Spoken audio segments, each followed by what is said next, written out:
Olá, boa tarde a todos e todas que nos veem aí pelas redes sociais, nesse pool de transmissão que é formado a partir da Casa da Democracia. O programa Democracia em Rede hoje, na sua carta sindical, vai discutir a democracia e os bancos públicos, né? Como que fica a situação dos bancos públicos aí nesse contexto de golpe em que nós vivemos no Brasil, e também fazer uma leitura sobre esses 89 dias aí da vigília Lula livre, né? Amanhã completam 90 dias dessa vigília, inclusive reforçamos para vocês que nos veem aí, que ajudem a compartilhar as transmissões que são feitas a partir ali da Praça Olga Benário, através também aqui do pool de emissoras, né? E hoje, então, para a gente conversar com vocês sobre a defesa da democracia e os bancos públicos, eu tenho aqui comigo os companheiros Antônio Luiz Firmino, né, funcionário da Caixa Econômica Federal e secretário de Finanças dos Sindicatos Bancários de Curitiba e região. E também o companheiro Pablo Dias, funcionário do Banco do Brasil e secretário de Formação dos Sindicatos Bancários de Curitiba, e Sindicatos Bancários e Financiários de Curitiba e região metropolitana. Bom, vamos abrir aqui então com uma pergunta aos dois companheiros sobre, no contexto atual de golpe que sofre a democracia, qual é o reflexo disso para os bancos públicos? Vamos começar aqui, pode ser com o Firmino? Firmino. Bom dia, Márcio, boa tarde a todos. Nesse atual momento, a gente vê a total inversão de papel de um banco público, onde você tira, para esse atual governo golpista, retirando recursos que eram voltados a programas sociais dos bancos públicos, notadamente, para suprir interesses de grupos fechados. Vamos lembrar aqui, no caso específico da Caixa, há 2 semanas aí, foi colocado à venda, a leilão da Lotex, que era a loteria instantânea. Essa, uma das loterias. As loterias no país arrecadaram em 2016, algo em torno de 13 bilhões de reais. Ah, é só o sonho de ganhar? Não, não é só o sonho. 5 bilhões desse valor foi repassado para programas sociais, como ProUni, financiamento universitário geral, investimento em esporte amador, principalmente olímpico e paralímpico. Então, há uma série de produtos que estão vinculados a essa política social, porque se esse banco, que é a tentativa que esse governo atual faz, esse governo golpista, de privatizar, abrir o capital da Caixa, ele vai deixar de trazer esses recursos, como de outras áreas que a gente vai tocar na sequência, para a população brasileira. É o retorno de um banco público para a população. A prioridade e objeto de um banco público é dar retorno à população. A Caixa só tem um sócio, é o governo federal. Então, nesse sentido, neste momento de democracia, Márcio, está se tirando de diversos segmentos esse recurso para repassar a iniciativa privada. Abrindo o capital, qual é o principal objetivo do banco? Ter lucro para os seus acionistas. Pablo, a mesma pergunta para você. Qual, nesse contexto de golpe à democracia, qual é o reflexo disso para os bancos públicos, no caso, para o Banco do Brasil? Bom, nós teríamos, até recomendo, boa tarde, né, primeiramente, mas eu recomendaria um documentário muito interessante que está disponível no YouTube, que é do Silvio Tendler, ele se chama A Distopia do Capital. Sendo a distopia o contrário da utopia, eu gosto muito de trabalhar com metáforas ou comparações para que ela se torne mais compreensível. Então, nós temos aí o Banco do Brasil, diferente da Caixa. Eu, até como professor, eu brincava com os meus alunos o seguinte: qual é a função da Caixa? Então, e eu brincava assim com uma frase: só o amor constrói, a Caixa financia. O que é isso? É a moradia. O que é a pessoa? Eu vou mais longe. Vamos lembrar o Almir Sater, quando ele diz assim, naquela música, que é preciso amor para poder pulsar, é preciso paz para poder sorrir e é preciso a chuva para florir. Né? Vamos pensar nisso. Vamos pensar na fraternidade, na solidariedade. Qual que é a função de um banco público? Se é público, é para todos. Não é? Não é isso? Então, é preciso paz. Quando é que a pessoa tem paz? Quando ela tem esperança, quando ela tem perspectiva. E o que é a chuva para florir? Se não um crédito pulverizado que chegue a todos, porque o dinheiro, as pessoas querem trabalhar, querem ter oportunidade, querem sonhar, querem ter sua casa própria, elas não querem esmola. A grande imprensa esconde que 1 em cada 3 que viviam do Bolsa Família abandonaram o cartão porque não precisavam mais. Porque os programas sociais atingiram, no seu primeiro momento, o combate à miséria, e num segundo, o crédito passou a ser produtivo. Ninguém aqui estava alimentando vagabundo, como se fala, sabe, no linguajar baixo. Então, o que é o desmonte hoje? O Banco do Brasil está fechando agências. Agências para atender o povo. E isso começou com uma gradativa expulsão das pessoas para irem se autoatender, assim por diante. Não, as pessoas querem ser atendidas. Né? Eu lembro que uma vez estava num debate, e daí tem esses top of mind, essas pesquisas de marketing, e aí disseram, o banco top of mind é o Itaú. Daí eu perguntei, onde é que se perguntou isso, essa pesquisa? Na Avenida Paulista? Ou foi em Crateús, no Ceará, onde o Banco do Brasil e a Caixa estão? Né? Vá perguntar lá. Então o senhor está com a pesquisa errada.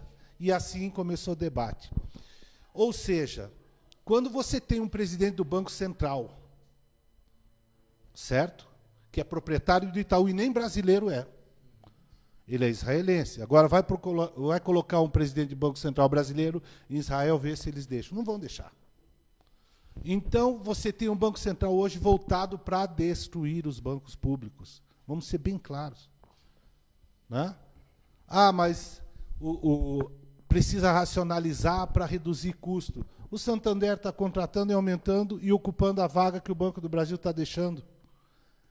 Então, nós temos aí muito discurso pela ineficiência dos bancos públicos e assim por diante, mas vá lá ver quem que atende o pequeno agricultor, quem que está em todos os recantos desse país, o que foi o PRONAF, que é o Programa Nacional de Agricultura Familiar, em Bandeirante, que era do senhor Meneghel, que era só cana-de-açúcar, e hoje tem um cinturão verde graças ao PRONAF, que inclusive o nosso companheiro de Cornélio, o Ivaí, ele era o Mr. PRONAF, pegou e, sabe, distribuiu o recurso. As pessoas ganharam dignidade, condições de trabalho, mecanizaram, melhoraram a produção, melhoraram a semente, tiveram emprego, não precisaram mais habitar favelas, voltaram para suas pequenas propriedades.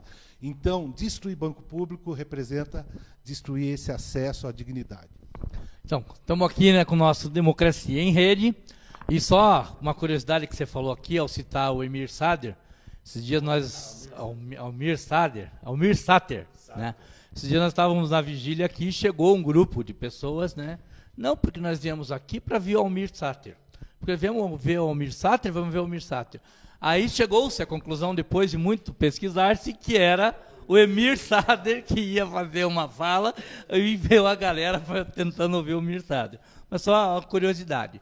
Se você está nos acompanhando, compartilhe esse programa, porque é a única forma de a gente poder chegar a mais rincões, a romper as barreiras da mídia tradicional através do seu compartilhamento, da sua divulgação.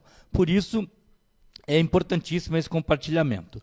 Numa sociedade, e aí a pergunta também vai para os dois, e aí já começo aqui daí com o Pablo e passo para você. Numa sociedade hoje, que nós vivemos, praticamente a sociedade dos 4 ou 5 grandes empresários do agronegócio que dominam tudo, 4 ou 5 grandes veículos de comunicação que dominam tudo que se lê, se vê e se escreve, e também 4 ou 5 grandes bancos que dominam tudo. Nesse cenário, qual que é a importância da manutenção dos bancos públicos para fazer o contraponto a essa política dos 3 ou 4, ou melhor, dos 4 ou 5 que dominam todos esses cenários? Pablo.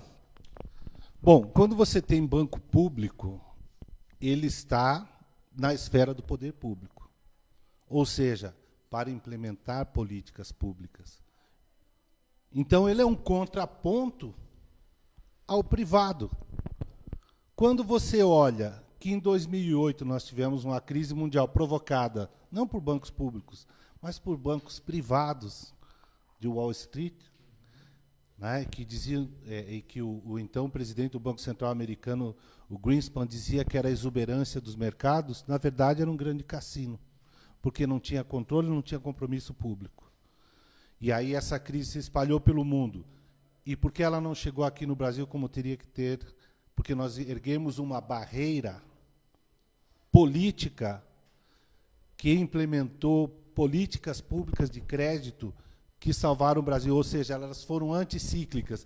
Se o ciclo era de baixa, os bancos públicos foram utilizados para contrapor essa baixa, para equilibrar.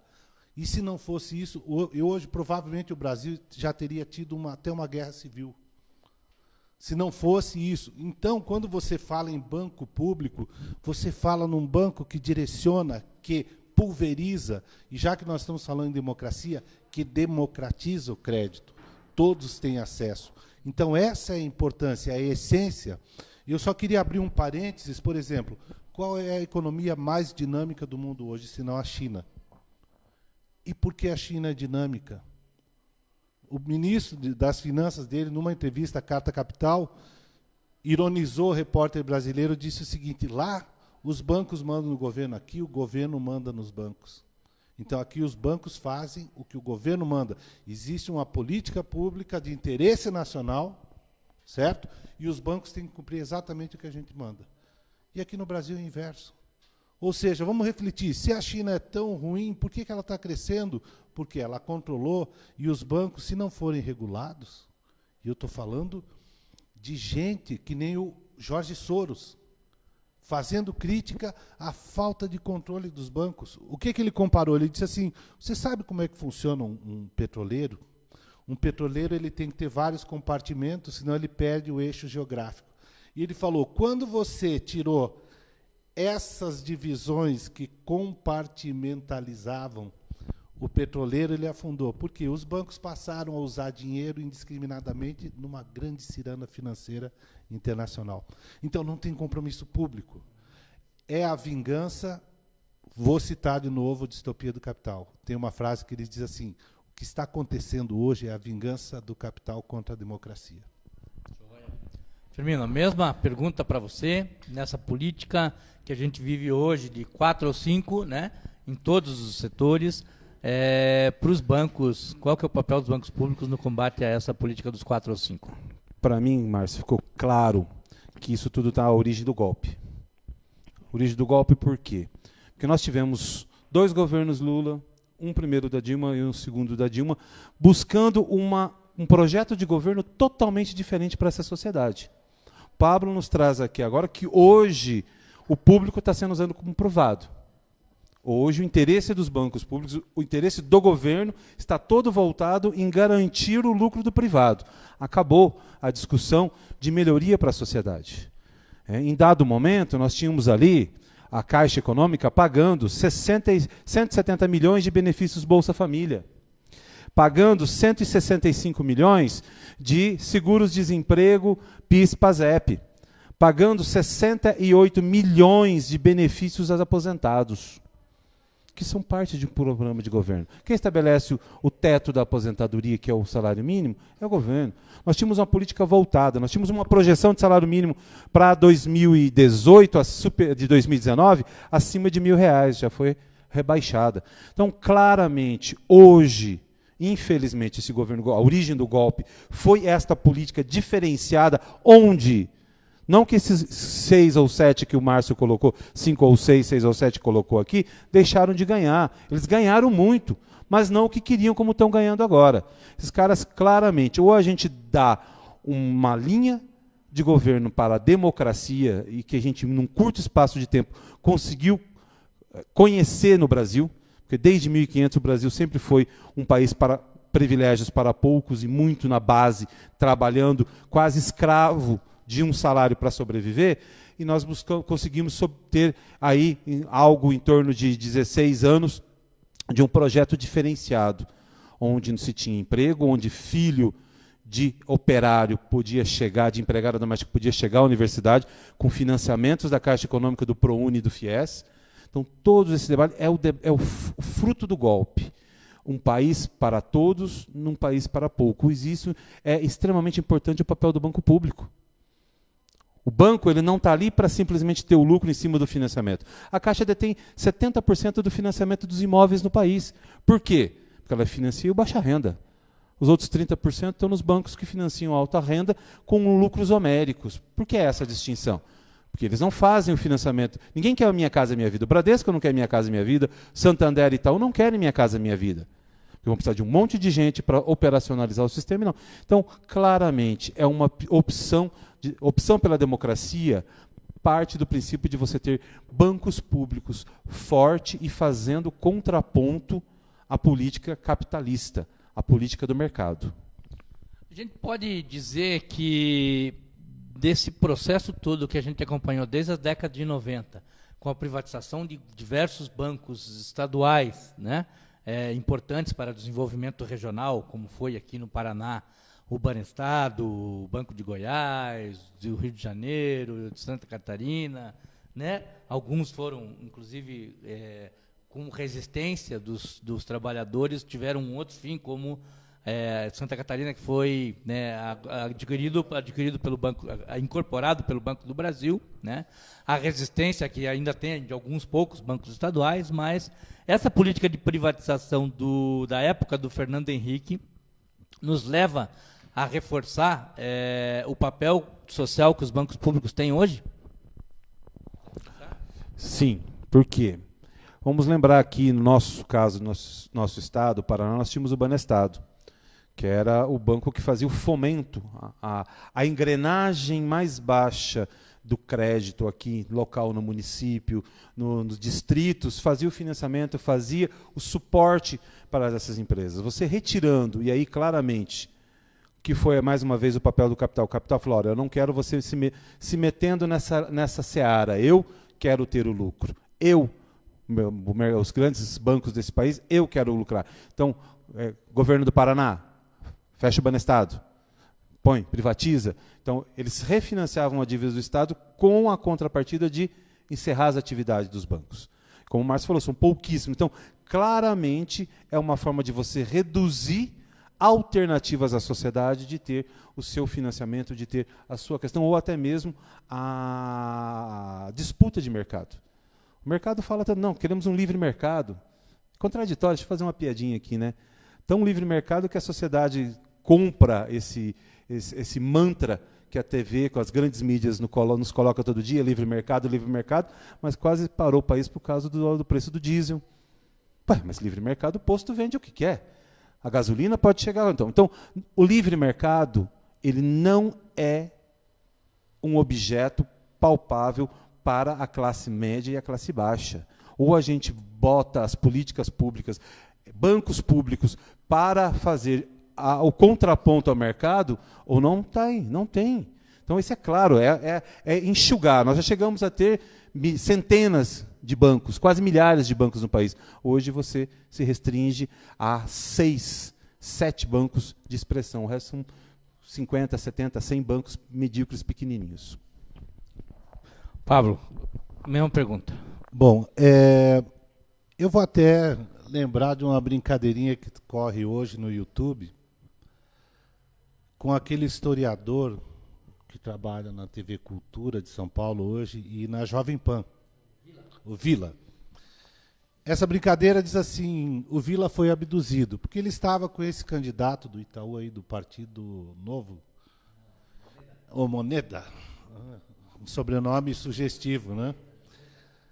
Aí ele pergunta, escuta, onde estava o grande capital brasileiro nos anos 30 e 40 para o investimento? Por que vocês nunca se meteram a investir?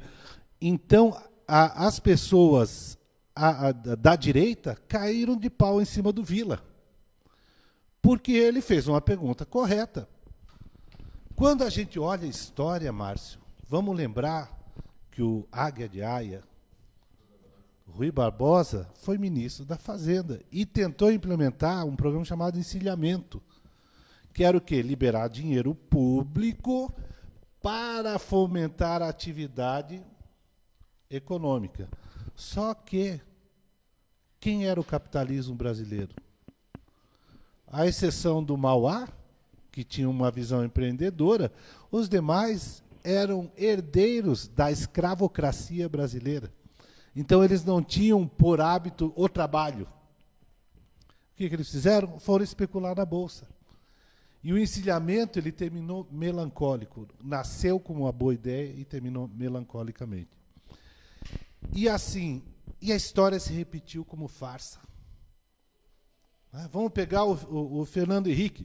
A própria direita, você pega o Hélio Gaspari, que foi assessor do Ibrahim Suede, né, Ademar. O Hélio Gaspari, ele cunhou o termo privataria.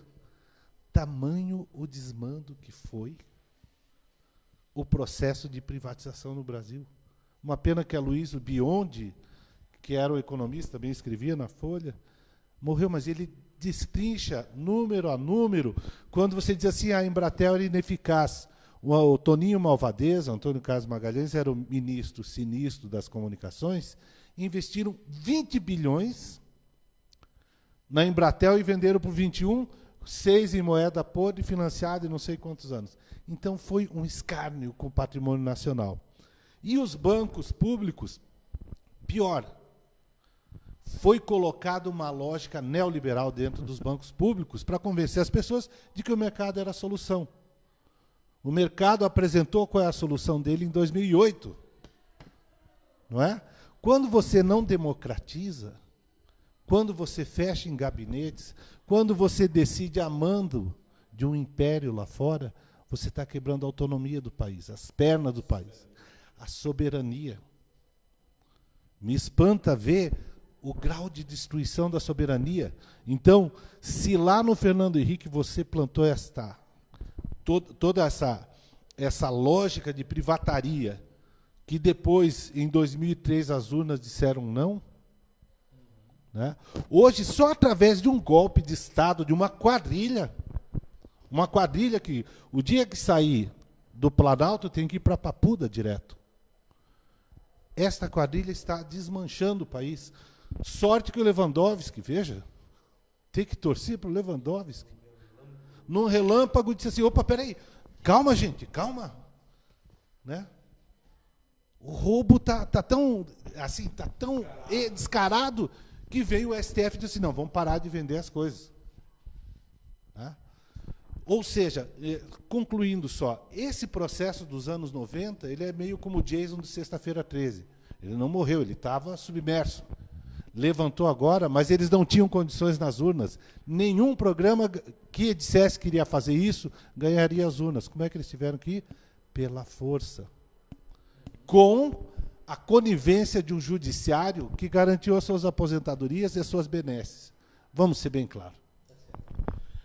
A gente já está caminhando para a fase final do nosso programa. Queríamos reforçar com vocês que nos veem nas mídias, nas redes sociais aí, né, para reforçar esse compartilhamento, ajudar a divulgar.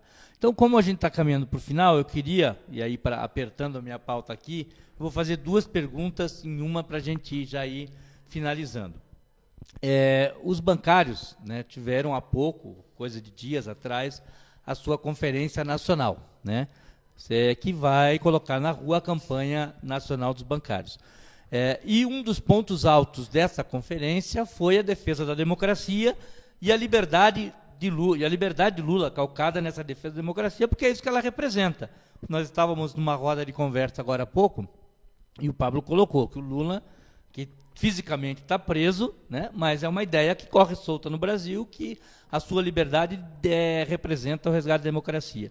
Então, como que vocês veem essa questão da liberdade do Lula e como será a campanha nacional dos bancários, né, nesse ano sob a égide de um governo ilegítimo? Ou seja, nós temos trocado campanhas unificadas, né, entre bancos públicos e privados. Qual que vai ser o contexto dessa campanha agora? Começo contigo e termino contigo. Eu não vou lembrar o nome de um ex-membro da Suprema Corte americana, mas ele dizia assim que pornografia não tem definição, mas você reconhece uma quando vê. Então, assim, você não precisa ser a favor ou contra. Vamos trabalhar números. Quando nunca na história desse país se fez um julgamento tão rápido e sem provas. Né? Nunca, nunca. Ok? E até outro dia o Paulo Henrique Amorim mostrou todos os que resolveram delatar o Lula. Estão todos soltos nas suas mansões com as suas tornozeleiras eletrônicas. E aí eu faço uma pergunta ao juiz Moro, que ontem saiu no charge da Folha de São Paulo, ele vai ser exportado para o México porque tem que derrubar o governo de esquerda lá. Eu perguntaria a ele, tá, senhor Moro, se o Palocci tem tanto para falar contra o Lula, por que o senhor não quis escutar o que ele quis falar contra os bancos? Né? Responda, senhor Moro. Eu acho que aí a gente consegue costurar dizendo o seguinte, pornografia não tem definição, mas a gente reconhece uma quando se depara. Firmino. Inicialmente, eu vou, acho que, adentrar a questão da campanha salarial deste ano dos bancários. Acho que deve ser uma das piores que nós já enfrentamos, porque a gente é a primeira com a ausência de direitos quase total. Porque nós estamos indo após uma reforma trabalhista, sem direito algum. A gente está buscando, inicialmente, para abrir o debate, a questão de um pré-acordo, onde a gente mantenha o nosso acordo atual até renovar o próximo, porque a legislação hoje, 31 de agosto, acabou. Então, e nós, bancários, como definição, como o Márcio falou aqui na conferência, tiramos a campanha nacional unificada. Esperamos que a gente consiga manter isso nesse foco, o foco aí de bancários do Brasil, público e privado, unidos numa campanha salarial. Porque eu acredito que este governo legítimo vai tentar tirar a Caixa e Banco do Brasil da mesa única. Esse é um ponto. Vamos agora ponto na questão da liberdade e democracia, da liberdade do Lula livre e tal. O principal meio de comunicação desse país, para não citar, para não dar direito de resposta, tom de brincadeira, diz que Lula desviou bilhões de bilhões. Tem um texto que rodou essa semana, não lembro de quem é o autor, que ironizava que o Lula era incompetente, porque teve as suas contas vasculhadas, dele e da família, por mais de 10 anos, não acharam nada, e o único mote para culpá-lo, para condená-lo, é um apartamento triplex que não está no nome dele, nem teve as reformas que foram ditas por um juizinho de direito moralista aqui do Paraná, e que, segundo aí nos aponta, vai querer julgar às vésperas da eleição o caso do sítio de Atibaia, que também não tem documentação no nome, não tem nada no nome do Lula. E aí a gente começa a imaginar, olhar um pouquinho para o cenário da América Latina. Cristina Kirchner passou por isso. Rafael Correia, no Equador, agora está sendo também processado, a justiça de lá quer colocá-lo na cadeia. Lugo, recentemente, no Paraguai. Quer dizer, a gente nota que a direita da América Latina, a direita, não só da América Latina, a direita capitalista, está sem criatividade, está utilizando subterfúgios dela mesmo, porque vamos falar a verdade. Quem são hoje o nosso judiciário, se não membros da própria elite que hoje está aí governando e dando golpe nesse país? Estão entre as famílias dos 4 ou 5 que o Márcio já citou aqui. Recentemente, vamos pegar um caso nosso aqui, o Moro se colocou em contradição, incapaz de julgar o processo do Beto Richa, mas foi lá e anulou uma delação que tinha contra o Beto. Quer dizer, o próximo juiz que vai pegar já tem uma anulação de uma delação premiada fora, e ele vai, quer dizer, como? Se ele já mexeu no processo, então, eles não se julgam, eles não vão colocar isso à toa. Então, a democracia, para mim, eu tenho dito isso por onde a gente tem feito os debates, que o principal golpe, ela está ferida de morte, é na nossa democracia. Porque o capital está vindo para cima, explorando a sociedade como um todo. O povo brasileiro, infelizmente, ele está domesticado para assistir alguns canais, e aí, não me lembro quem foi, um escritor, Gessé Souza falou e textualizou que a nossa imprensa ela é uníssona, ela fala o mesmo mantra. ela só tem um ponto de vista e não tem a contraposição. No mundo inteiro você tem uma imprensa que é a favor e uma imprensa que é contrária. No Brasil, toda a imprensa brasileira está a serviço de uma elite, a serviço do golpe, que referenda gradativamente. De vez em quando você vê um ou outro jornalista fugindo um pouquinho da pauta, abrindo uma coisinha, como eu não tenho dúvida, Pablo. Essa charge do Obrador, ela tem um papel de, vamos dizer que a gente está questionando, mas não estão questionando. Vamos dar um risinho, mas daqui a pouco estão batendo de novo.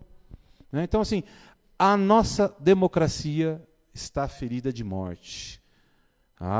E eleição sem Lula é fraude. Obrigado, então, à presença dos companheiros, né, funcionários do Banco do Brasil e da Caixa e dirigentes do Sindicato dos Bancários de Curitiba e região. E se você ficou com alguma dúvida, tem alguma questão que quer colocar, envie aqui para nós da Casa da Democracia, que a gente encaminha para os companheiros para que eles possam lhe dar uma resposta. E reforçamos que toda quarta-feira, o movimento sindical é responsável aqui na Vigília pelas atividades que acontecem aqui na Vigília.